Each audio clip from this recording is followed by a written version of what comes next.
Salam sejahtera Bapak, Ibu, serta saudara-saudari semua. Untuk memulai renungan tentang firman Tuhan ini, mari kita bersatu dalam doa. Tuhan Allah Bapa di sorga yang memenuhi hati, akal, dan pikiran kami, umat manusia, berfirmanlah kepada kami sebab kami bersedia untuk mendengar, dan oleh pertolongan Roh Kudus mampukan kami agar boleh melaksanakan firman-Mu itu dalam hidup kami setiap hari. Hanya dalam nama Tuhan Yesus kami berdoa. Amin. Sebagai nas renungan firman Tuhan pada hari ini diambil dari Mazmur 27 ayat 1 dan ayat 3 yang berbunyi, dari Daud, Tuhan adalah terangku dan keselamatanku, kepada siapakah aku harus takut? Tuhan adalah benteng hidupku, terhadap siapakah aku harus gemetar? Sekalipun tentara berkemah mengepung aku, tidak takut hatiku. Sekalipun timbul peperangan melawan aku, dalam hal itu pun aku tetap percaya. Sebagai tema yang diangkat dari nas renungan kita adalah Tuhan pelindung kemerdekaan umat-Nya. Pada peristiwa proklamasi kemerdekaan Negara Kesatuan Republik Indonesia atau NKRI 17 Agustus 1945, kita belum punya tentara yang terorganisir rapi seperti sekarang ini. Saat itu tidak terlalu banyak tentara yang berpengalaman dalam berperang. Bahkan hanya beberapa ribu saja pemuda yang pernah mendapat pendidikan militer secara sederhana dari tentara Jepang, tentara penjajah waktu itu, sebelum proklamasi kemerdekaan Republik Indonesia.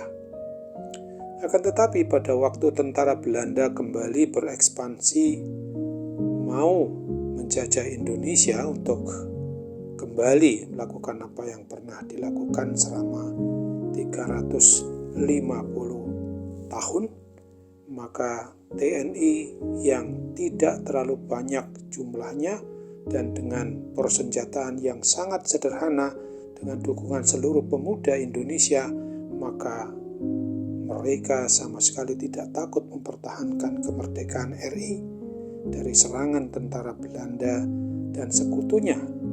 Setelah banyak sekali korban yang berjatuhan dari pihak Indonesia, maka pada akhirnya Tuhan izinkan Indonesia berhasil mempertahankan kemerdekaan menjadi negara dan bangsa merdeka secara penuh, yaitu NKRI. Dan dengan cara ajaib Tuhan menggerakkan para pendiri negara atau bangsa Indonesia ini untuk membentuk NKRI yang berdasarkan Pancasila dan Undang-Undang Dasar 45, di mana sila pertama adalah ketuhanan yang Maha Esa. Dengan demikian kita bangsa Indonesia mengutamakan Tuhan sebagai andalan negara bangsa kita ini. Hal ini terasa sekali pada sikap TNI dan seluruh rakyat negara bangsa kita di NKRI ini, yang sungguh-sungguh mencerminkan bahwa kemerdekaan yang kita peroleh itu adalah dari Tuhan asalnya. Oleh karena itu tentara kita dan para pemuda NKRI kita ini mempunyai keberanian yang sangat luar biasa. Tidak ada lagi rasa ketakutan dalam menghadapi perang mempertahankan kemerdekaan negara bangsa kita melawan penjajah. Sebab itu hal yang menyangkut kemerdekaan itu yang dialami oleh bangsa Indonesia pada waktu itu sudah mengimani dan merasakan bahwa Tuhan yang sudah memberikan kemerdekaan akan menolong dan melindungi kita dari serangan pemerintahan kolonial.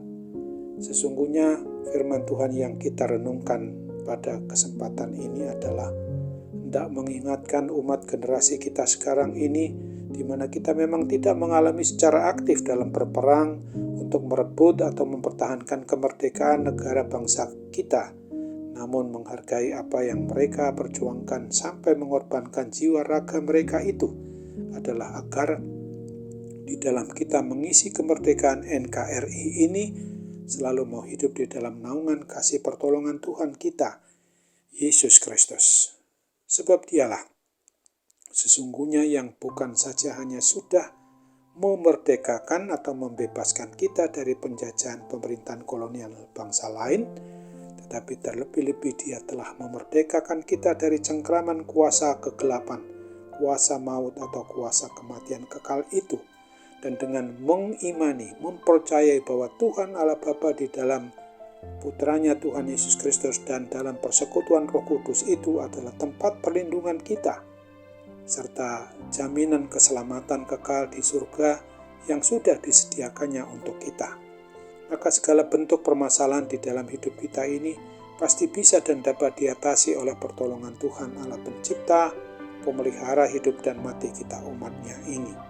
Nah, renungan tentang firman Tuhan ini hendak mengingatkan kita agar kita sadar diri bahwa kita adalah sebagai pribadi atau keluarga orang yang sudah mengaku beriman percaya kepada Kristus. Maka di dalam memperlakukan kehidupan kita ini, kita harus selalu memohon pertolongan serta bimbingan Roh Kudus, karena hanya Dialah yang bisa dan sanggup untuk memberikan kekuatan iman, keteguhan hati, percaya terus hanya kepada Tuhan dan Juru Selamat kita Yesus Kristus saja, supaya kita umatnya ini dimampukan olehnya berbuat dan bertindak seperti yang dicontoh teladankan pemazmur Raja Daud, bahwa Tuhan adalah sumber keselamatan kita yang membuat kita tidak lagi merasa ketakutan dalam kehidupan sehari-hari. Sungguh sudah selayaknya kita masing-masing harus berani untuk menyatakan atau menampilkan hidup iman percaya kita kepada Kristus itu dengan mengandalkan sepenuhnya akan pertolongan Roh Kudus ketika kita harus berhadapan dengan pasukan tentara kuasa kegelapan manapun juga, sebagaimana dituliskan oleh pemazmur di Mazmur 27 ayat 3 ini, sekalipun tentara berkemah mengepung aku, tidak takut hatiku sekalipun timbul peperangan melawan aku, dalam hal itu pun aku tetap percaya bahwa Tuhan adalah keselamatanku. Ingat juga firman Tuhan yang ditulis pada Mazmur 46 ayat 2 dan 3 ini. Allah itu bagi kita tempat perlindungan dan kekuatan sebagai penolong dalam kesesakan sangat terbukti. Sebab itu kita tidak akan takut sekalipun bumi berubah, sekalipun gunung-gunung goncang di dalam laut. Amin. Mari kita kembali bersatu dalam doa. Tuhan Bapa Surgawi, kami bersyukur untuk kebenaran firman-Mu yang sudah mengingatkan kami bahwa sesungguhnya memang hanyalah Tuhan tempat perlindungan kami, yang sudah memerdekakan kami dari kuasa kematian kekal. Engkau membangkitkan kami dari kuasa maut itu, sehingga hidup kami dipersiapkan dari hidup yang sekarang di dunia ini untuk sungguh-sungguh mau menyatakan apa yang berkenan di hati Tuhan. Sambut apalah harapan dan doa kami bermohon dalam nama Tuhan Yesus. Amin.